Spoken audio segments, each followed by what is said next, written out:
ज्योतिष is a pure data science. आपका जो ब्रह्मांड है इसे ये सर्कल रिप्रेजेंट कर रहा है। किस नक्षत्र की पोजीशन किस एंगल पे है और उसी समय किस ग्रह की पोजीशन किस राशि के साथ मैच कर रही है, इसे आप रिकॉर्ड करते हैं और यही आपकी कुंडली बनती है। हमारे ब्रह्मांड में जो बॉडीज हैं जो रोटेट कर रही हैं, रिवॉल्व कर रही हैं, वो millions of kilometre per hour की स्पीड से घूमती है। इसके कारण दो जुड़वा बहनों की भी कुंडली एक जैसी नहीं बनती है।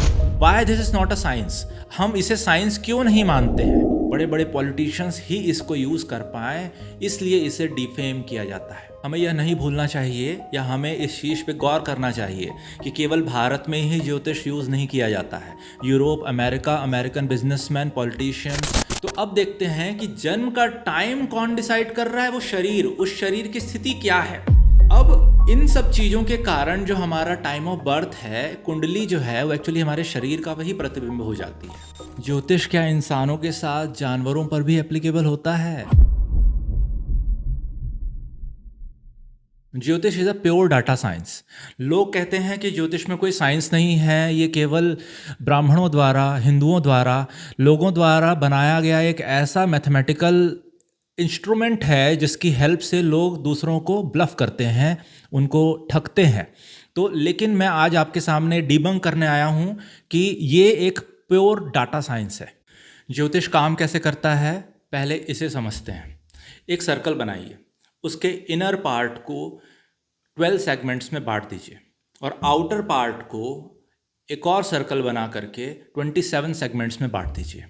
ये सेगमेंट्स इक्वल होने चाहिए, इक्वल एंगल्स में डिवाइडेड होने चाहिए। अब इमेजिन कीजिए कि ये जो सर्कल है ये आपका स्काई है, आकाश है।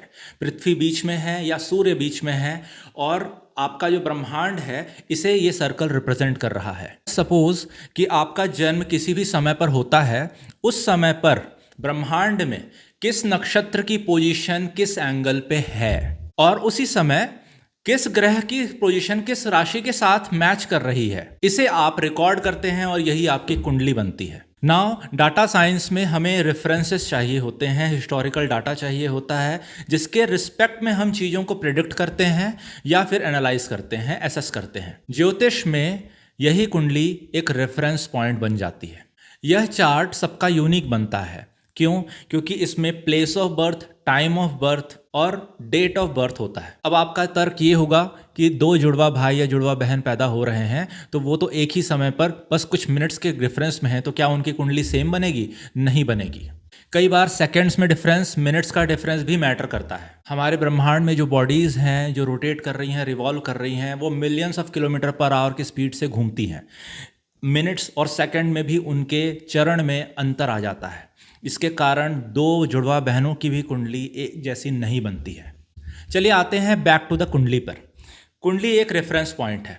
अब हम उसे प्रिडिक्ट कैसे करते हैं? हम किसी इंसान के जीवन में आने वाली घटनाओं को प्रिडिक्ट कैसे कर सकते हैं, इसको समझते हैं। सपोज मैं अपना एग्जांपल लेता हूँ। मेरा डेट ऑफ बर्थ XYZ है और आज 20 साल बाद, 30 साल बाद मेरे साथ क्या होने वाला है उस कुंडली से कैसे डिसाइड होगा? एक्चुअली ये सब चीज़ उसी कुंडली से डिसाइड नहीं होगा। दैट कुंडली will be a reference only. उस रेफरेंस के हिसाब से आज के ग्रह नक्षत्रों की पोजीशन क्या है, आज वो किस चरण में मूव कर रहे हैं, इन सब चीज़ों को एक ब्रॉडर डाटा सेट के तौर पे हम एक इनपुट की तरह लेते हैं।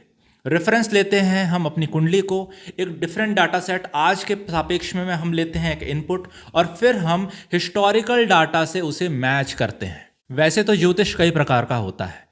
वैदिक ज्योतिष इंसानों पर लगता है। इसी वैदिक ज्योतिष का एक फर्दर सेगमेंट है मेदिनी ज्योतिष। मेदिनी ज्योतिष नॉन लिविंग बॉडीज पर भी एप्लीकेबल होता है। जैसे आर्थिक मंदी, आर्थिक मंदी कब कब आएगी, इसे लोग प्रिडिक्ट कर रहे हैं। हमारे ज्योतिष समाज के लोग प्रिडिक्ट कर रहे हैं। कैसे कर पा रहे हैं? क्योंकि वह देखते हैं एक पैटर्न कि जब जब XYZ ग्रह किसी XYZ नक्षत्र में आता है, किसी चरण में आता है, और उसी समय दूसरे ग्रहों की क्या पोजीशन होती है, देश काल परिस्थिति के अनुसार, तब वह घटना घटती है। ऐसी ही सिचुएशन अगर फिर से बनती है तो ये घटना के होने के चांसेस और बढ़ जाते हैं। यहाँ परसेंटेज पे बात होती है कि कितना एक्यूरेसी होगी इस घटना के होने की, या कितनी प्रोबेबिलिटी होगी इस घटना के होने की। सिमिलरली हमारे जीवन में भी इन सब चीज़ों का असर पड़ता है।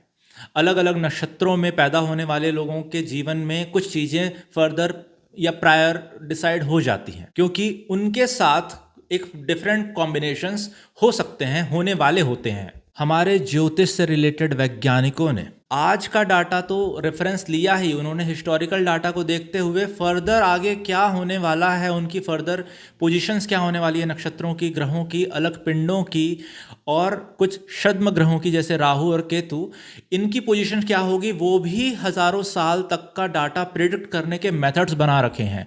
Why this is not a science? हम इसे साइंस क्यों नहीं मानते हैं? कुछ रिग्रेशन एनालिसिस हो, चाहे कुछ स्पेक्ट्रल एनालिसिस हो, क्लासिफिकेशन टेक्निक हो, कुछ सिग्नल प्रोसेसिंग टेक्निक हो जो पेपर पे किए जाते हैं और उसका बाय द वे बहुत यूज़फुल है, वो बहुत ज़्यादा यूज़फुल है वो, और उसमें मनी मेकिंग हो रही है, जिसमें लाइफ को बचाना हो, मशीन कंपोनेंट्स को बचाना हो, स्ट्रक्चर्स को बचाना हो, इन सब चीज़ों में डाटा साइंस का यूज़ हो रहा है।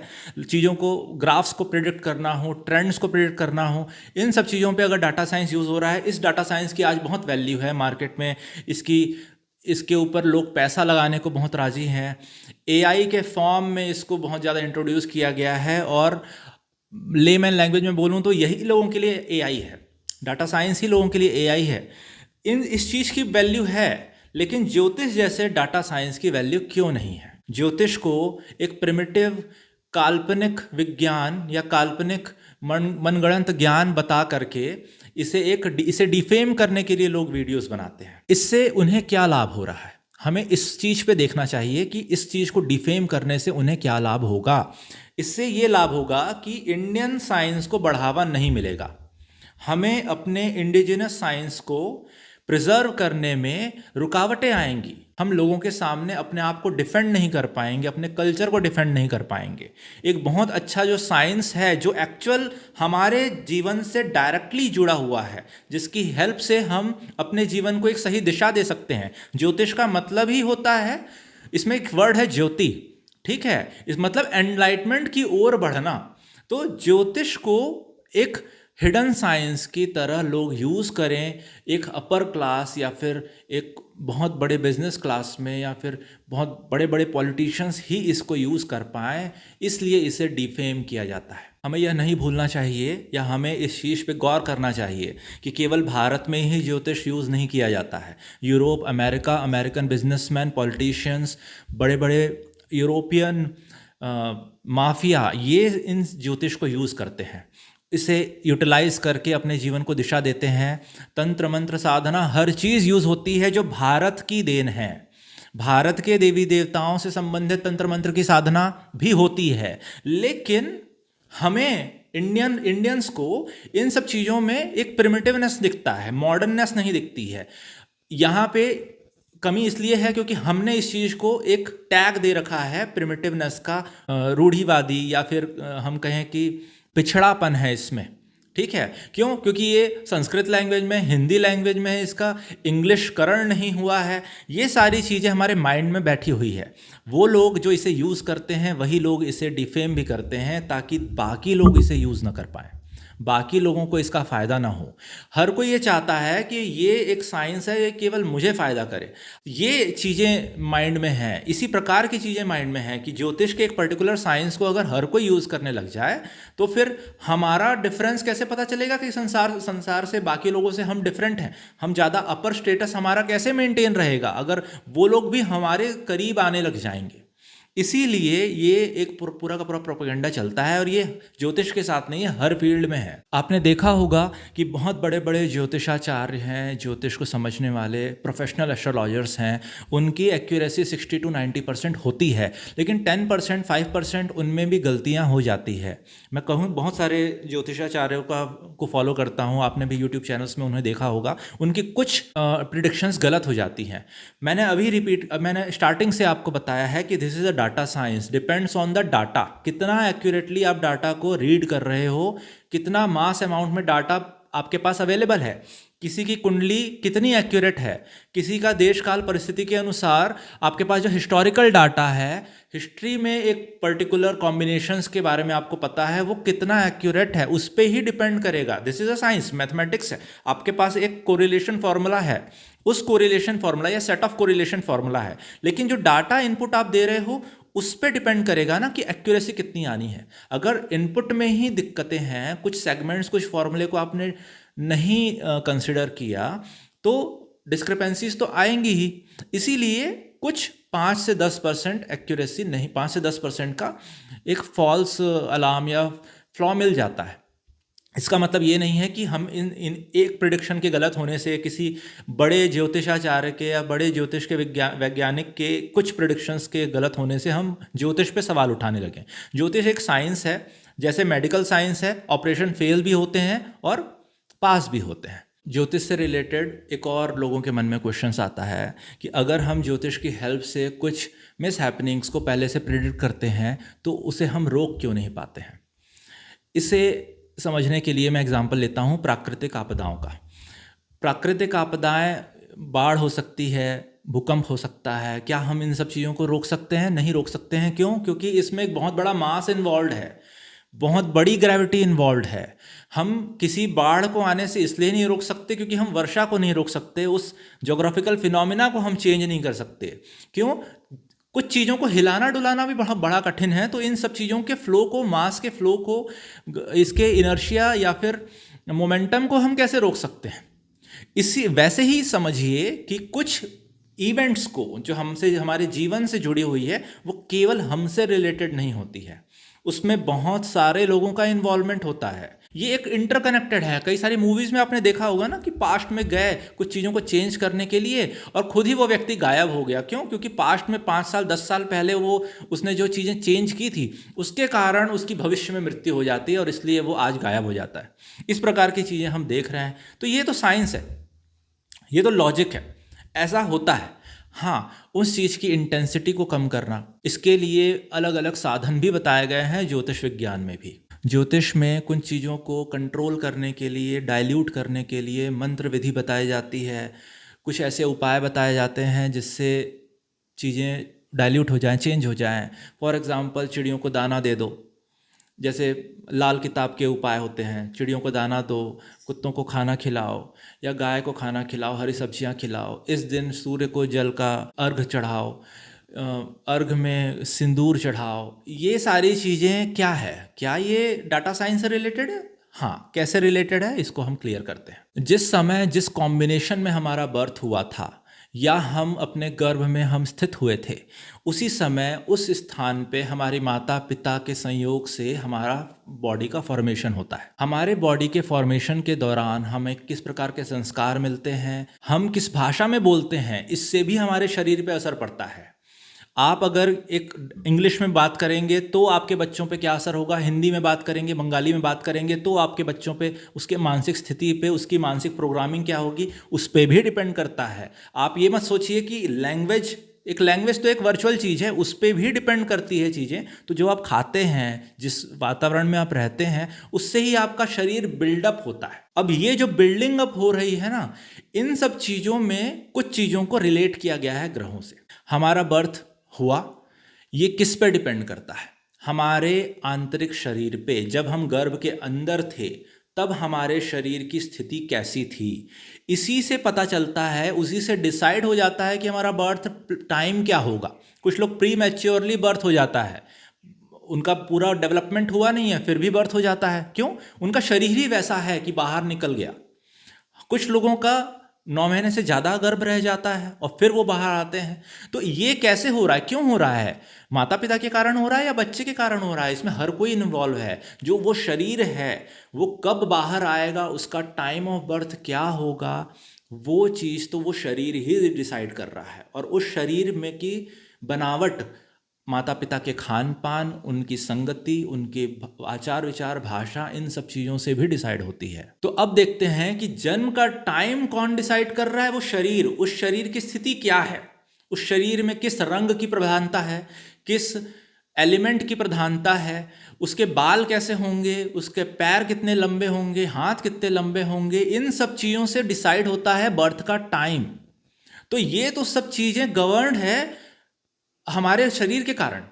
तो यहाँ पे बालों को रिलेट किया शनि से, पैरों को रिलेट किया किसी और ग्रह से, सिर और हाथ के मसल्स को किसी और ग्रह से रिलेट किया। तो अब इन सब चीज़ों के कारण जो हमारा टाइम ऑफ बर्थ है, कुंडली जो है वो एक्चुअली हमारे शरीर का वही प्रतिबिंब हो जाती है, इसीलिए हमारे शरीर के ऊपर प्रभाव पड़ता है इन सब चीज़ों का।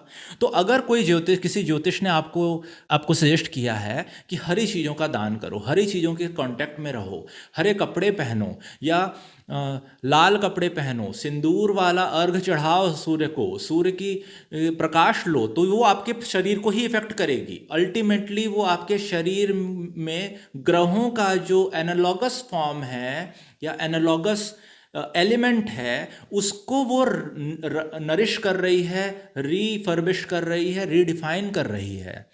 इसीलिए ये सारे उपाय हैं, ये आपके लिए कारगर साबित होते हैं। ज्योतिष क्या इंसानों के साथ जानवरों पर भी एप्लीकेबल होता है?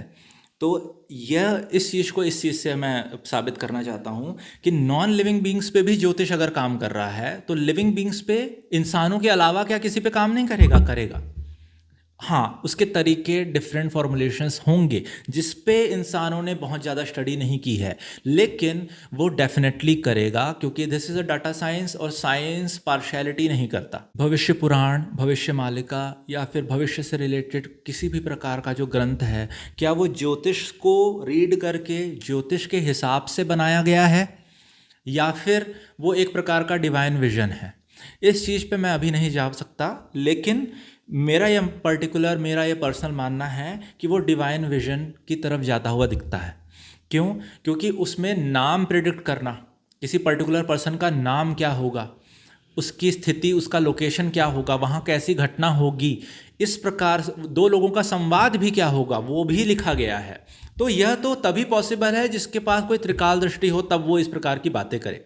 अब मैं इस चीज़ की बात क्यों कर रहा हूँ? मैं खुद साइंस का प्रोफेसर हूँ, इंजीनियरिंग का प्रोफेसर हूँ, लेकिन मैं इन सब चीज़ों पे क्यों विश्वास करता हूँ? बिकॉज ये एक लॉजिकल साइंस की तरह, क्योंकि मैं खुद डाटा साइंस से रिलेटेड काम करता हूँ, रिसर्च वर्क मेरा है, तो मैं इन सब चीज़ों को समझता हूँ कि डाटा साइंस कैसे वर्कआउट करता है और ज्योतिष क्यों डाटा साइंस की तरह ही वर्क कर रहा है। अब हम कंक्लूजन की तरफ चलते हैं और एक लास्ट सवाल लेते हैं कि क्या ज्योतिष की हेल्प से किसी की लाइफ स्पैन को प्रेडिक्ट किया जा सकता है, किसी की डेथ डेट को प्रेडिक्ट किया जा सकता है? जी हाँ, किया जा सकता है। और ऐसे कई सारे आपने आसपास कहानियाँ भी सुनी होगी, और कहानियाँ केवल कल्पना से उत्पन्न नहीं होती हैं, रियल इवेंट से भी उत्पन्न होती हैं। और रियल टाइम में आज की डेट में हम अपनी खुद की डेथ भी प्रिडिक्ट कर सकते हैं विद द हेल्प ऑफ ज्योतिष, अगर हम ज्योतिषाचार्य हैं, अच्छे ज्योतिष के जानकार हैं। और आसपास आप अगर थोड़ा सर्च करेंगे तो देश में कुछ ऐसे ज्योतिषाचार्य मिल जाएंगे, या इतिहास में ऐसे कुछ ज्योतिषाचार्य मिल जाएंगे जिन्होंने पर्टिकुलर महापुरुषों की डेथ भी प्रिडिक्ट कर रखी थी, और अकॉर्डिंगली ऐसा हुआ भी। ये सब कुछ इसीलिए पॉसिबल है क्योंकि जो कुंडली is the replica, is the representation of your body, and your body having a finite life. तो अगर आप डाटा साइंस में रिग्रेशन एनालिसिस लेते हैं, remaining useful life prediction of a particular machine, particular body, particular life, ये अगर हम कर सकते हैं तो हम एक उसी डाटा साइंस की हेल्प से हम ह्यूमन बीइंग्स की भी प्रेडिक्शंस कर सकते हैं, taking the basis of a कुंडली। ठीक है, तो ये हर चीज़ पॉसिबल है। हमें एक पर्टिकुलर एंगल से नहीं देखना चाहिए कि हमने इसे साइंस टेक्स्ट बुक्स में नहीं पढ़ा है इसीलिए it is not a science, हमने इसे एनसीईआरटी की बुक्स में नहीं पढ़ा है इसीलिए it is not a science, it is not taught by the European scientist या किसी फेमस साइंटिस्ट जिसके पास कोई अवार्ड था, उसने नहीं दिया है। It is this is why it is not a science. ये नहीं हो सकता। कई सारे ऐसे महापुरुष भी हुए हैं या फिर ऐसे साइंटिस्ट हुए हैं जिनको हम नहीं जानते, जिनको ऐसा रिकॉग्निशन नहीं मिला, तो क्या वो साइंटिस्ट नहीं थे? उन्होंने क्या कंट्रीब्यूशन नहीं दिया? क्या उन्हें नोबेल अवार्ड मिलेगा तभी वो साइंटिस्ट कहलाएंगे? ऐसा नहीं है ना। हमें किसी टेम्पलेट की नज़र से नहीं देखना चाहिए, हमें एक रेशनल थिंकिंग रखना चाहिए, और इसी को एक्चुअल रेशनल थिंकिंग कहते हैं।